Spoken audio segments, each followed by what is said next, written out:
Батырхан Шүкенов 1962 жылдың 18 мамырында Қызылорда қаласында дүниеге келді. Әкесі Қамал, анасы Дилара.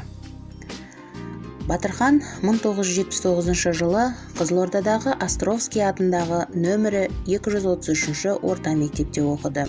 Оқушы кезінде музыка үйірмесіне қатысқан. Әнші мектепті бітірген соң Ленинградтағы, қазіргі Санкт-Петербург қаласындағы Надежда Крупская атындағы Мәдениет институтына оқуға түскен. Бұл оқу орнында саксофонның оркестрлік бөлімінде 2 жыл білім алған.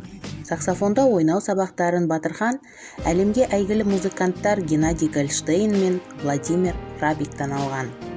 Батырхан Шүкенов 1981 жылы Алматыдағы Құрманғазы Сағырбайұлы атындағы мемлекеттік консерваторияға ауысты.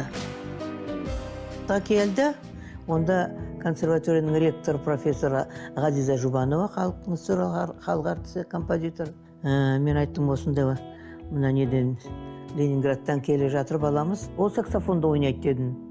Сол айтты, ой, бізде саксофонда отделениесі жоқ деді. Мен келгеннен кейін сөзімді қайтарғысы келмеген болу керек. Сөйтіп, біздің консерваторияда саксофон класы бірінші біздің Батырға арнап ашылған. Батырхан Шүкенов Алматы мемлекеттік консерваториясын 1985 жылы аяқтады. 1985-1986 жылдары аралығында ол Кеңес одағының әскері қатарында әскери қызметін атқарды. Мұнда да оркестр құрамында музыкамен шұғылдануды жалғастырды. Батырхан Шүкенов музыкалық карьерасын Арай тобында Роза Рымбаеваға аккомпанемент жасаумен бастады. Ұжымның құрамында Батырхан инструменталдық джаз композицияларын орындады. Ол 1983 жылы бүкіл одақтық эстрада артистері байқауының лауреаты атанды. 1987 жылы музыканттар Арай ансамблінің құрамынан шығып, Алматы тобын құрды. Топтың құрамында Батырхан саксофонда ойнаумен қатар вокалмен айналыса бастады. Бір жылдан соң топ Мелодия фирмасында өзінің алғашқы альбомын «Путь без остановокты» жарыққа шығарып, топтың атауын Алматы студияға ауыстырды. 1989 жылы музыканттар өзінің алғашқы бүкіл одақтық хиті «Джулияны» шығарды. Бұл топ Алла Пугачеваның көңілінен шығып, оларды Қазақстаннан Мәскеуге шақырды. Кейін Алматы студио, кейінгі А-студио тобы бүкіл елге танымал болып, атағы шықты. Тығыз гастрольдік кестелер, пластинка жазылымдары, Батырдың орындауындағы жаңа әндер.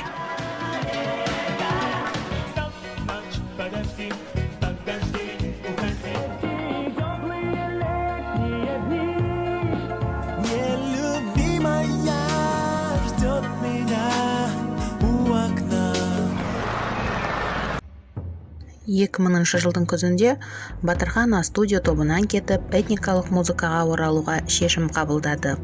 Ол қысқа атқа ие болған Батыр жобасымен айналысты. Көп ұзамай 2002 жылы Батыр өзінің алғашқы жеке альбомы «Отан ананы» жарыққа шығарды.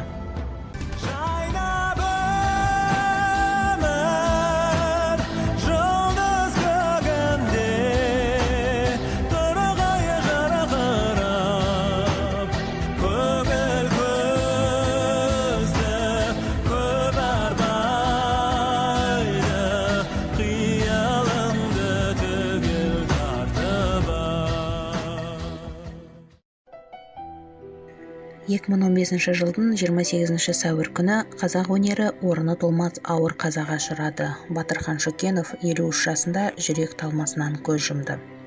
Батырхан Шүкеновпен қоштасу 1 мамыр күні Алматыда Қазақ мемлекеттік филармониясында өтті.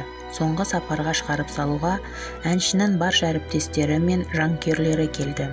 Әнші Алматы қаласындағы Кеңсай зиратында жерленді.